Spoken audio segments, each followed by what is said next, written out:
कलिंग पाइक संघर प्रतिष्ठाता अतुलनीय ओडिया भाषा साहित्य संस्कृति प्राण ए माटीर गर्व एवं गौरव पूज्य पूजा संस्कृति अभियान रे महान कांडारी बरण्य हटनाथ मंगराज आज 104 वर्ष बयस इहलीला संबरण कर इतिहास को परिवर्तन कर स्रष्टा 1817 पाइक संग्राम ही भारत वर्षर मुक्ति आंदोलन प्रथम संग्राम यही मान्यता देवा जो अभियान से अभियान से होती प्रमुख कांडारी ऐतिहासिक भाषा आंदोलन से होती महान योद्धा संस्कृति प्राण अतुलनीय व्यक्तित्व आज से आम पाखु विदाय नहीं जो कीर्ति और कृति जो प्रतिबद्धता धर्मी बलिष्ठ व्यक्तित्व सकारात्मक सर्जनशील मानसिकता ता पीढ़ी पर पीढ़ी ओडिया प्रेरणा उत्स स्वाधीनता संग्रामी मात्र सी भारत वर्ष एकमात्र व्यक्ति जी स्वाधीनता संग्रामी भत्ता को प्रत्याख्यान करते जदि तो आर्थिक स्थिति अत्यंत दयनीय ता सत्वे से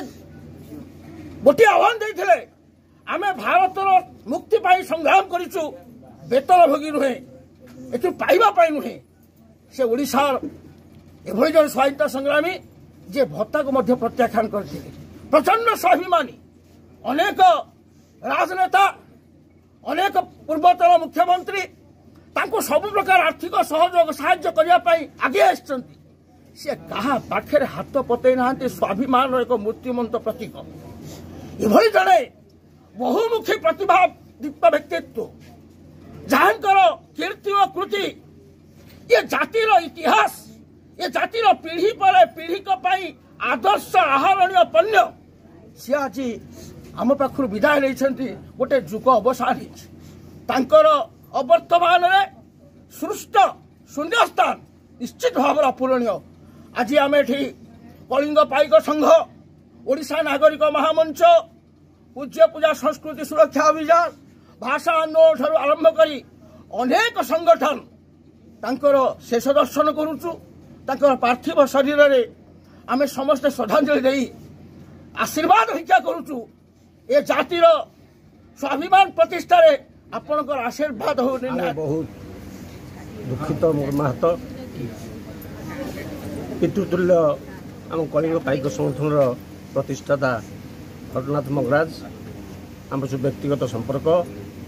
जितेबले संगठन में जाती खोर्धारे आम जबरदस्ती आम घर मानक दिन 3 दिन रखू एते अमायिक व्यक्तित्व कौन थे लोभ न थाए पैसा आदाय करी संघ पर खर्च करती यहाँ हूँ गोटे बड़ व्यक्तित्व केबे हेले कहा एते स्वाभिमानी आम कलिंग पाइक संघ आज पर्यटन सी जीवित कर रखी शेष मुहूर्त कलिंग पाइक संघ सांविधानिक कागजपत्र मो घर से रखिंट तेणु आम आज दुखित और मर्माहत से व्यक्तित्व ओडिशा रे इतिहास सृष्टि कर 104 वर्ष भगवान सद्गति दियंतु।